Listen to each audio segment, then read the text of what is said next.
En février 1959, 9 jeunes alpinistes russes sont retrouvés morts dans les montagnes de l'Oural, leurs corps dispersés dans la neige, certains pieds nus, certains mutilés, leurs tentes déchirées de l'intérieur. Aucune explication officielle n'a jamais tenu. Ce que tu vas entendre est l'histoire vraie du col Dyatlov, racontée comme ces 9 étudiants ne l'ont jamais vécu jusqu'au bout. Le 23 janvier 1959, 10 membres du club de sport de l'Institut Polytechnique de l'Oural quittent Sverdlovsk pour une expédition de ski de plusieurs centaines de kilomètres. Ils visent le mont Otorten, au nord de l'Oural, un sommet isolé, balayé par les vents. L'expédition est classée niveau 3, le plus difficile, mais le groupe est solide. Leur chef, Igor Dyatlov, 23 ans, est connu pour sa rigueur. Il vérifie chaque détail, chaque fixation, chaque carte. Avec lui, des camarades aguerris, Zinaïda Kolmogorova, toujours souriante malgré le froid, Lyudmila Dubinina, déterminée, parfois dure, Rustem Slobodin, sportif brillant, Nicolas Thibault-Brignol, méticuleux, Alexander Kolevatov, réservé, Yuri Doroshenko et Yuri Krivonchenko, l'âme joyeuse du groupe, et Semyon Zolotarev, 37 ans, vétéran de guerre, intégré à la dernière minute. Le 10e, Yuri Yudin, déjà affaibli par des douleurs chroniques, abandonnera quelques jours plus tard. Il ne le sait pas encore, mais ce retrait va lui sauver la vie. Il commence à skier le 27 janvier. La neige est profonde, le vent violent, mais les journaux qu'ils tiennent respirent la légèreté. Ils se moquent du froid, écrivent des blagues sur la politique et sur leurs chaussures mouillées. Ils prennent des photos, posent devant la tente, improvisent des chansons. L'expédition ressemble plus à un défi joyeux qu'à un chemin vers la mort. Yudin, contraint de rebrousser chemin le 28 janvier, leur dit au revoir avec regret. Il racontera plus tard « Si j'avais su, je me serais accroché. Je n'aurais pas laissé mes amis monter sans moi. » Pendant des années, il portera le poids inverse, celui d'avoir survécu. Les jours suivants, le groupe progresse vers le nord. Le 31 janvier, ils atteignent la vallée de la rivière Auspia. Ils préparent le matériel pour l'ascension finale. Le 1er février, ils montent vers le Kolatsyakl, une montagne que les autochtones Mansi évitent. Dans leur langue, son nom signifie « montagne morte ». Les Mansi racontent que certaines zones sont interdites, qu'on ne doit pas les traverser. Mais nous sommes en Union soviétique, en pleine glorification de la jeunesse sportive et du progrès. Les légendes ne pèsent pas lourd face aux cartes topographiques et aux plans officiels. Ce jour-là, la tempête se lève, visibilité presque nulle. Le groupe s'écarte de l'itinéraire prévu et se retrouve sur une pente exposée. Au lieu de redescendre dans la forêt voisine, plus abritée, Dyatlov décide de monter la tente en plein flanc de montagne. Les enquêteurs discuteront longtemps ce choix. Était-ce une décision technique pour s'entraîner dans des conditions extrêmes ou une simple erreur qu'ils n'ont pas voulu corriger? Dans le dernier journal retrouvé, on lit « Nous avons fait une petite erreur. Nous campons sur la pente. Rien de grave. » Ce sera leur dernière phrase. À partir de là, plus rien n'est écrit. Tout ce que nous savons de la nuit suivante vient de ceux qui restent sur place. Le groupe aurait dû envoyer un télégramme de retour au plus tard, le 12 février. Rien ne vient. Les familles s'inquiètent, insistent. Le 20 février, les autorités acceptent enfin de lancer les recherches. Étudiants, volontaires, militaires, tous se mettent à fouiller les montagnes. Le 26 février, un avion repère une tache sombre dans la neige. Au sol, on confirme, c'est la tente de Dyatlov. Elle est plantée sur la pente, en partie ensevelie. Les secouristes s'approchent. L'intérieur est en ordre relatif.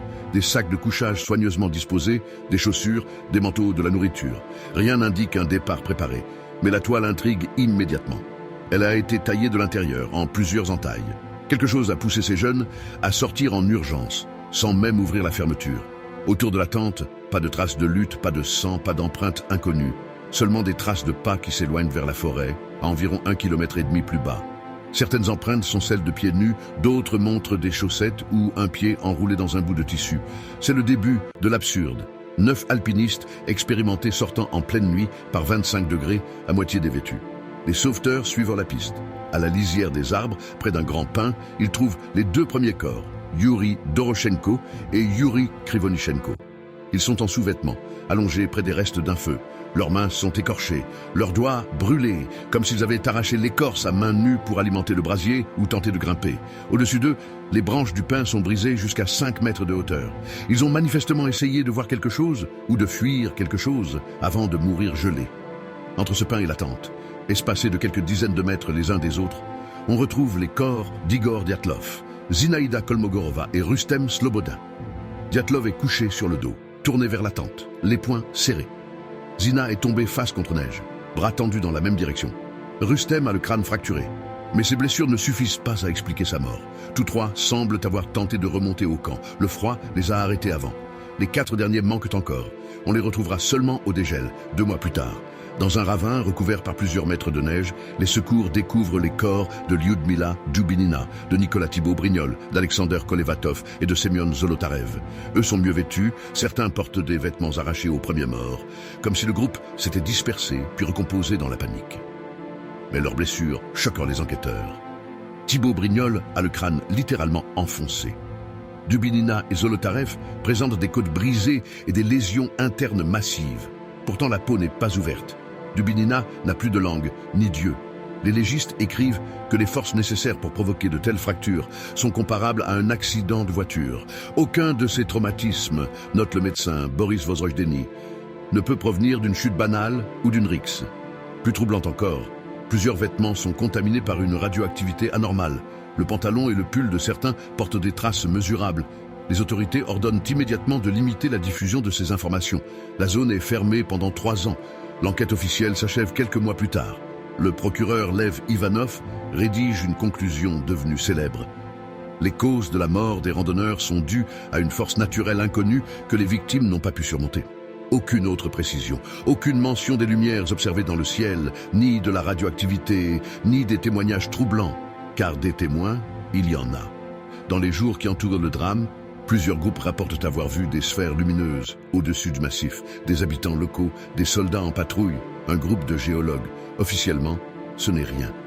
Officieusement, ces notes existent dans les archives. Plus tard, Ivanov lui-même admettra. On m'a demandé de fermer le dossier.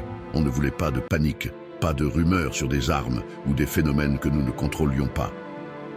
Les hypothèses se multiplient ensuite. Avalanche tardive. Le terrain ne le confirme pas. La pente est faible. La tente n'a pas été déplacée. Aucun amas de neige ne recouvre les corps. Agression des Mansi. Aucune trace de combat, aucun mobile, et les Mansi ont participé aux recherches. Fuite liée à une hallucination collective provoquée par des infrasons ou par l'intoxication? Rien ne l'atteste. Expérience militaire secrète? Certains détails, comme la radioactivité et les lumières, nourrissent cette piste, mais aucun document officiel ne la confirme. La vérité reste fragmentée. Pendant ce temps, Yuri Yudin, le seul à être descendu vivant, vit avec une culpabilité inversée. Il répète « Si je n'étais pas parti, peut-être qu'il serait en vie ».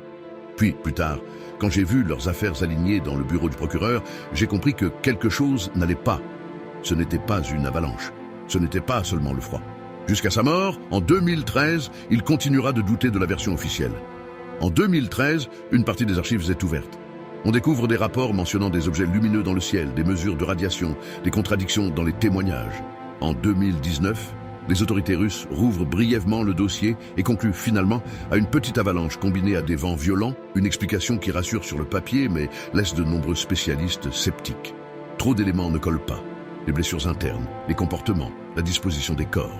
Après la fermeture officielle du dossier, l'affaire disparaît des journaux soviétiques, mais elle continue de circuler sous le manteau. Dans les couloirs de l'université, dans les dortoirs, on se passe des copies des photos, des fragments de rapports. Chacun y voit une vérité différente. Certains sont persuadés d'une faute de l'armée, d'autres parlent simplement de malchance extrême. Pour les familles, il n'y a rien de théorique, seulement des cercueils fermés, des réponses vagues et cette phrase absurde, force naturelle inconnue, qui ne console personne. Les années 60, 70, 80 passent. L'Union soviétique s'effrite. Peu à peu, d'anciens enquêteurs commencent à parler. Lev Ivanov raconte avoir vu des documents évoquant des essais d'armes et des phénomènes lumineux. Il explique qu'on lui a demandé de ne pas creuser. Il admet « Je pense que nous avions peur de reconnaître que nous ne contrôlions pas tout ce qui se passait là-haut ». D'autres confirment que la zone était survolée par des engins expérimentaux. Rien n'est officiellement lié, mais la coïncidence alimente la méfiance. Avec Internet, le col Dyatlov devient un cas mondial. Des alpinistes, des physiciens, des médecins légistes, des passionnés reconstruisent heure par heure ce qui a pu se produire. Certains défendent l'hypothèse d'une plaque de neige instable ayant partiellement écrasé la tente et forcé le groupe à évacuer précipitamment avant qu'il ne soit piégé dehors. D'autres montrent que les fractures du thorax pourraient s'expliquer par une chute dans le ravin. Mais même les versions les plus travaillées laissent des angles morts. Pourquoi l'absence de dégâts visibles sur la peau? Pourquoi la langue arrachée? Pourquoi les vêtements radioactifs issus d'industries sensibles où certains avaient travaillé auparavant? Ce qui rend le col Dyatlov si dérangeant, ce n'est pas seulement la violence du froid ou la dureté de la montagne. C'est le portrait que dessinent les dernières traces du groupe. Des jeunes très structurés, très disciplinés, qui à un moment précis basculent dans une décision irrationnelle et fatale. Ils ne sont pas des victimes naïves. Ils savent ce qu'implique sortir sans bottes ni manteau. S'ils l'ont fait, même en panique, c'est que ce qui se trouvait à l'intérieur de la tente leur a semblé pire que ce qui les attendait dehors. Rien, dans les archives, ne nous dit ce que c'était. Il ne reste que des objets figés, un fourneau qu'ils n'ont pas eu le temps d'allumer cette nuit-là, des carnets arrêtés au milieu d'une phrase, des appareils photos qui n'ont jamais immortalisé l'instant où tout a dérapé. Tout s'interrompt juste avant le moment crucial, comme si l'histoire s'était brisée volontairement. Alors on regarde ces visages en noir et blanc, on lit ces lignes écrites à la main et on comprend une chose. Là-haut, sur le Kollatsiakl, il n'y a pas seulement une énigme, il y a un rappel brutal que même les plus préparés, même les plus intelligents peuvent être pris au piège en quelques minutes. Que parfois, aucune théorie ne ferme complètement la porte et que certains mystères, au lieu de diminuer avec le temps, s'épaississent. Aujourd'hui, le col porte le nom de Dyatlov. Un mémorial se dresse à l'orée de la forêt avec les photos des neufs. Sur ces images, ils sourient, posent, plaisantent, construisent leur tente, jouent dans la neige. Rien ne montre des inconscients. Ce sont des jeunes compétents, fiers, certains de leur maîtrise de la montagne. Et pourtant, au cœur de la nuit, quelque chose a suffi à briser leur confiance, leur méthode, leur logique. Ils ont déchiré leur seule protection, tourné le dos à tout ce qu'ils savaient et offert leur vie à une montagne silencieuse. Le mystère du col Dyatlov reste entier. Aucun scénario ne l'explique entièrement sans laisser d'ombre. Peut-être qu'un enchaînement de causes naturelles rarissimes suffit. Peut-être que des archives dorment encore dans un tiroir fermé. Mais une chose est sûre, 9 vies se sont arrêtées dans une nuit glaciale et personne depuis n'a réussi à raconter exactement pourquoi. Si tu veux entendre une autre histoire vraie aussi dérangeante que celle du col Dyatlov, une nuit où 8 personnes ont été massacrées dans leur sommeil sans qu'on trouve jamais le tueur, reste sur la chaîne et clique sur la vidéo suivante sur la maison de Viliska. Et si tu veux d'autres récits réels qui glacent le sang, abonne-toi. Parce que les histoires les plus terrifiantes ne viennent pas des monstres imaginaires. Elles viennent de ce qui s'est vraiment passé.